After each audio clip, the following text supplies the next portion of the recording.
জোনাইৰ বিভিন্ন প্ৰান্তৰ বনজ সম্পদৰ ওপৰত হেনচকু বালি মাফিয়াৰ ৰাজাখানা নৈৰ সমান্তৰালকৈ এইবাৰ ৰঙাচকু চিয়াং নৈৰ বুকুত ধৃতৰাষ্ট্ৰৰ ভাওত জোনাইৰ বন বিভাগ অৰণ্য মানৱ পদ্মশ্ৰী যাদৱ পায়েঙৰ মূলাই কাঠনিৰ আশে পাশে থকা বনজ সম্পদ ধ্বংসৰ ঘটনা মাৰ নাযাওঁতেই এইবাৰ জোনাইৰ বিভিন্ন নৈ উপনৈত ৰঙাবালি মাফিয়াৰ খৰচুতা ৰাজাখানা নৈৰ বক্ষৰ সমান্তৰালকৈ এইবাৰ চিয়াং নৈৰ বক্ষত আগৰৱালা উপাধিৰ ঠিকাদাৰ ৰূপী বালি মাফিয়াই দিনে নিশাই চলাইছে অবাধ গতিত অবৈধ বালি খনন কাৰ্য।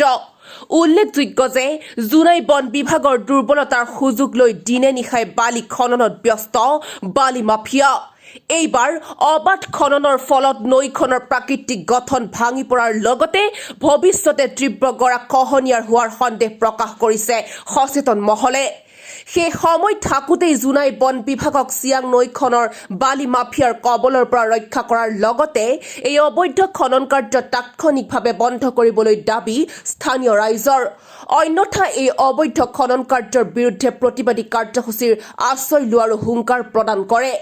আনহাতে কিহৰ বুজাবুজিত ধৃতৰাষ্ট্ৰৰ ভাওত জোনাইৰ বন বিভাগ তাক স্পষ্ট কৰিবলৈ আহ্বান জোনাইৰ একাংশ সচেতন লোকৰ। ভূমাফিয়াই মাটি খনন কৰি এই খননৰ ফলত ভৱিষ্যতে এইটো ইয়াৰ যিটো গৰাখহনীয়া হোৱাৰ সম্ভাৱনা আছে আৰু যদি গৰাখহনীয়া হয় এই মথাউৰি নিৰ্মাণৰ কোনো অৰ্থ নাথাকিব।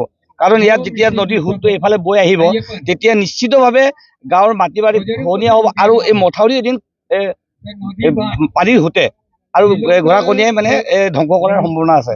গতিকে আমি আৰু যিটো সময়ত আজি যাদৱ পায়েং ডাঙৰীয়াই এই বালিচহৰীয়া মাটিক এটা ফৰেষ্ট বনাই এটা মানুহ পৃথিৱীখন জীয়াই থকাৰ এটা যিটো প্ৰকল্প চিন্তা কৰিছে সেইটো সময়তে কিছুমান ভূমাফিয়াই আকৌ একেটা চোৰ চাপৰি মাটি আপুনি চাওক এইফালে এই 100-200 গাড়ী এইফালে আপোনাৰ ডেইলি খনন হৈ আছে।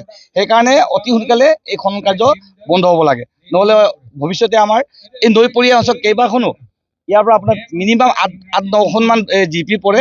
এই 8-9খনমান জিপি এই খননৰ ফলত ভৱিষ্যতে বিপদ অহাৰ সম্ভাৱনা আছে।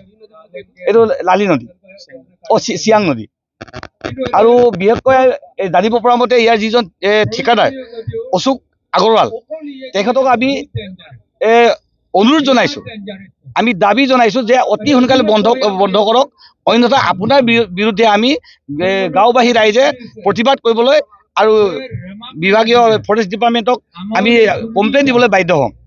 আৰু এই ক্ষেত্ৰত ফৰেষ্ট ডিপাৰ্টমেণ্টক আমি অলপমান চোকা নজৰ দিবলৈ জনাইছোঁ। কাৰণ আপোনালোকৰ লগত কি বুজাবুজিত এইখিনি কৰিছে, নে আপোনালোকৰ পৰা টেক্স পাৰ্মিশ্যন লোৱা আছে নেকি, নে আপোনালোকক কৰ দিয়া হয় নেকি?